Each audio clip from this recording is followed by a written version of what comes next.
Gelip yine uzanlar, birge yaşagan yıllar, turmuş yo'lin uzganda, turli hallar bo'lganda, o'ylarimda nelar bor, ko'tamanla sog'ishlar, mening bilan tinchlikka, rizasini yozmishlar.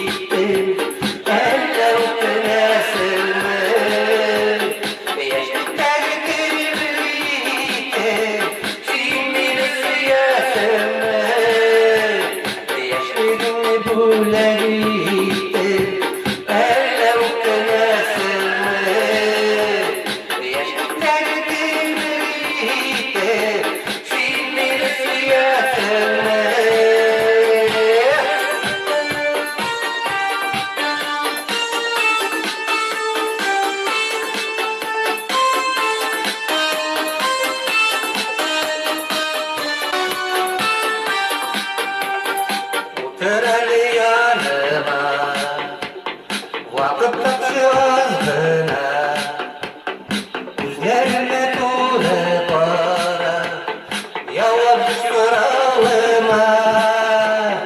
Eğer seni kaytarsalar, geri yaşlıgilere, beylersin yaşlıgilere, benim bilen tağıra.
Saklanmamak hisleri, hele o gülüşler bile, bu deli kök işlere, yaşlılığını böyleydi, hele o gülüşlerime, yaşlıkları devriydi, şimdi siyaseme, yaşlılığını böyleydi.